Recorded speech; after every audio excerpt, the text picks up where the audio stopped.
Welcome back to स्टैंड सो पिया सलाम सिन हाणे टाइम न पिया वेस्ट कयूं थोड़ो हलूं था सर रईस खान साहब थोड़ी गाल कंदासीं सर आपसे सवाल करूंगी हमने डिफरेंट चीजों के ऊपर बात की थोड़ा एजुकेशन के ऊपर बात करते हैं कि जिस तरह से आपने मुझे कितनी अच्छी एक कुरान से ही आपने एक लेकर आपने मुझे एक बताया कोट की अपनी बात वाकई में एजुकेशन बहुत इंपॉर्टेंट है तो अब एजुकेशन के हवाले से अगर बात करें जो यंगस्टर्स हैं जो पढ़ते हैं जिनकी फैमिलीज उनको सपोर्ट नहीं करती स्पेशली लड़कियां क्या उनके लिए कोई लॉ है हमारे पास कि उन लड़कियों को कुछ कितनी एज से कितनी एज तक कोई तालीम दी जाए या वो अपील कर सकती हैं कोर्ट में? देखें एक्चुअली ये गवर्नमेंट की जिम्मेदारी है बेसिकली बुनियादी हुकूक जहाँ तक ताल्लुक है वो हर शख्स या हासिल है कोई स्टेट में रह रहा है तो उसको free education free medical free रिहाइश ये गवर्नमेंट की जिम्मेदारी फ्री मेडिकल होना चाहिए लेकिन बदकिस्मती से हमारे यहाँ मुख्तलिफ अदवार में ऐसा नहीं हो सका चूँकि हमारी पसमानदा मुल्क है अभी तक हम वो मराहत अपने लोगों को नहीं दे सके जो उनका हक है जी। तो जहाँ तक लड़कियों की एजुकेशन आजकल के इस दौर के अंदर लड़कियों को भी उतना ही हक है कानून भी हमें उसकी इजाज़त देता है जितना मर्दों को है और हर फील्ड के अंदर आज ख्वातीन आप देख रही हैं मीडिया में भी इवन हर शोबे के अंदर नजर आ रही हैं उसकी वजह है कि लोगों में भी अवेयरनेस आ गई है वो अपने बच्चों को पढ़ा रहे हैं और इक्वल एजुकेशन दे रहे हैं लड़कों को लड़कियों को तो जब ये बड़ी होकर लड़कियां फील्ड में आती हैं तो अपना उसी तरह से कानून अब आज के दौर के अंदर डॉक्टर इंजीनियर वकील हर फील्ड में ख्वातीन मौजूद हैं और काम कर रही हैं और बड़ी इफेक्टिवली काम कर रही हैं मर्दों के साथ साथ काम कर रही हैं बल्कि उनकी आउटपुट मर्दों से बाज फील्ड में बहुत ज्यादा बेहतर है। लेकिन जो लड़कियां गांव में है स्पेशली कुछ हद तक पढ़ चुकी हैं अपने पैरों पे खड़ी होना चाहती हैं कुछ की फैमिली सपोर्ट नहीं होता तो उसके लिए कोई लॉ है इस तरह की कोई चीज है? कानून तो नहीं है लेकिन उसके लिए मखसूस मैं आपके प्रोग्राम के हवाले से कहूंगा रिक्वेस्ट करूंगा कि उनके लिए ऐसे कानून बनाए जाएं कि उनको एक फाइनेंशियल हेल्प हो ऐसी लड़कियों को और वो प्रैक्टिकल फील्ड में जिस फील्ड में भी आना चाहें तो वो बासानी से आ सके उनको एक अलाउंस मिले ताकि वो अपनी जाती एक्सपेंसेस तो पूरे कर सके ना ताकि वो जो भी अपनी फील्ड अपनाना चाहें उसके लिए उनको प्रिपरेशन और उसके अखराजात हों एक अलाउंस वगैरह हो ताकि वो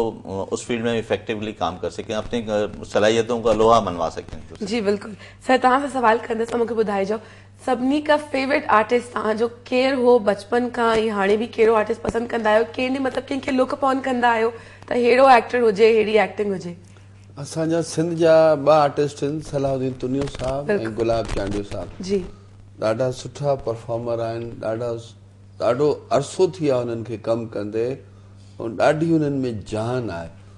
उन्हनि जी अदाकारी ॾिसी करे मूंखे ॾाढो मां मुतासिर थींदो आहियां ॿिन्हिनि जो नालो ऐं हुनखां अलावा मूंखे ॿुधाइजो अॼुकल्ह जेका यंगस्टर्स अचनि पिया एक्टिंग करण जे लाइ छा हुनमें हुई क़ाबिलियतूं तव्हांखे नज़र ईंदियूं आहिनि अगरि असां टेक्निकली ॻाल्हि कयूं त जेका पुराने एक्टर में जेका हिकिड़ो एटीट्यूड हूंदो हो हिकिड़ी सपोर्ट हूंदी हुई ॿियनि जे लाइ छा हू नज़र ईंदी आहे तव्हांखे या थोरो घटि पंहिंजे कम जे लाइ सीरियस नज़र ईंदा आहिनि?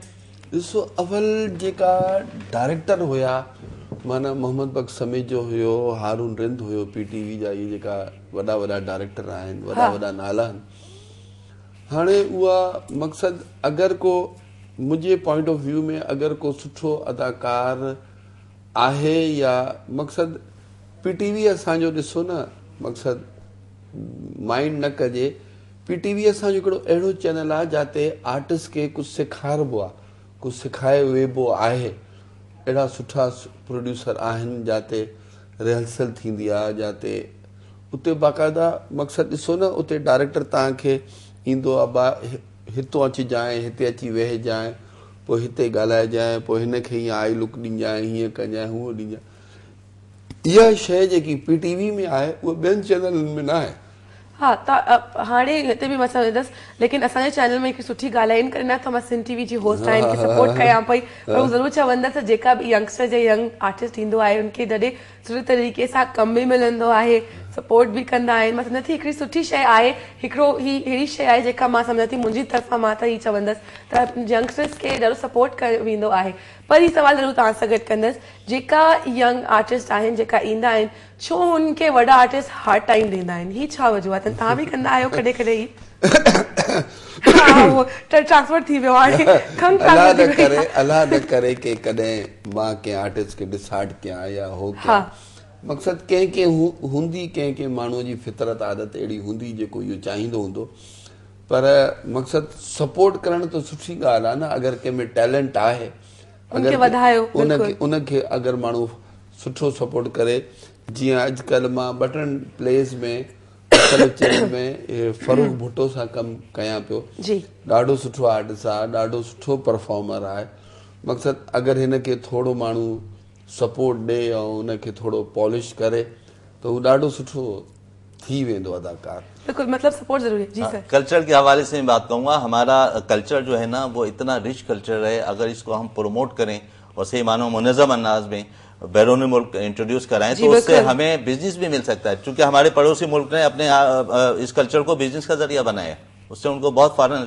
फॉरेन ट्रूप्स आते हैं, देखते हैं उनका कल्चर, उनसे बिजनेस ट्रांजेक्शन होती है, इंपोर्ट एक्सपोर्ट होता है, तो हम इसको उस तरफ भी इस्तेमाल कर सकते हैं, इससे हमें बहुत फायदे होंगे। बिल्कुल सर, थोड़ी थोड़ी देर में कोई ना कोई अच्छी एक टॉपिक जरूर बताते हैं कि जी इससे हमें फायदा, मतलब अपने मुल्क को किसी न किसी तरीके से आप लोग सर्व कर रहे हैं, सिंध को सर्व कर रहे हैं, तो वो एक वाकई में आप लोगों की एक अच्छाई है। इसको मैं करूंगी कि किसी न किसी तरीके से अगर अपने शोबे के जरिए पाकिस्तान को, अपने मुल्क को, अपने सिंध को, किसी प्रोविंस को अगर आप अच्छे तरीके से सर्व करते हैं तो एक अच्छा ही होती है। चूंकि बैरून मुल्क में गया हूँ, हांगकांग, बैंकॉक, वहाँ हमारी जो सिंधी कढ़ाई है इसको बहुत पसंद किया जाता है। बिल्कुल किया जाता है। और ये जो हाथ की एम्ब्रॉयडरी है इसको बहुत पसंद है। हमें अपने कल्चर को प्रमोट करने की जरूरत है। बिल्कुल सर, बिल्कुल लास्ट मिनट अजी मैं तव्हां सां सवाल जरूर कंदसि, छा तव्हां नज़र में तव्हांखे अचे त हाणे कहिड़ी शयुनि जो चेंज करण जो टाइम आहे मीडिया में, स्पेशली कहिड़ी शयुनि खे चेंज थियणु घुरिजे हाणे?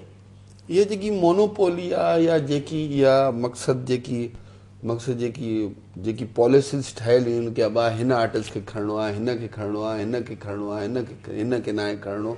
इहा ख़तम थियणु, हाँ मतलब क्रिटिसिज्म, डिप्लोमेसी ही खत्म करे छॾनि, ख़तम थियणु। बिल्कुल, I had a very great time with you people and I apologise again for this cough, बिल्कुल जॾहिं तव्हां घरायो पिया मां कफ कयां पई तो वो खराब ॻाल्हि आहे। Thank you so much sir, आपका यहाँ आने का बहुत शुक्रिया, बहुत अच्छा लगा मुझे आपसे मिलके एंड आई होप कि जितने भी लोगों ने हमें देखा और सुना उनके लिए कुछ नॉलेज में इजाफा जरूर हुआ होगा कि किस तरह से लीगल चीजों को किस तरह से लिया जाए और किस तरह से कांटेक्ट किया जाए। अगर तव्हां चाहियो तो सर जो नंबर भी तव्हांखे मिले सके थो, असांखे कंट्रोल रूम ते कॉल करे पुछी सघो था अगर तव्हांजा अहिड़ा को प्रॉब्लम्स आहिनि, सर जरूर मां सम्झा थी हेल्प जरूर कंदसि तव्हांखे। Thank you so much sir आपका। सर तव्हांजो बि वधीक थैंक यू, तव्हां हिते आयो, टाइम ॾिनो, असांखे ॾाढो सुठो लॻो and again I am really privileged to meet you because I really like your smile, you always have this positive thing around you that's very help to everybody. Thanks a lot for being here with me. ही हो असांजो अॼु programme खंघ जे लाइ sorry हुन जे लाइ apologise कंदा, जेका माण्हू बीमार आहिनि मुंहुं वांगुरु ज़रूरु सम्झी सघनि था त केतिरो ख़राबु प्रॉब्लम आहे, खंघ बि अचे थी, फ्लू बि थिए थो, फ्लू ऐं हुन सां गॾु फीवर बि अची वेंदो आहे,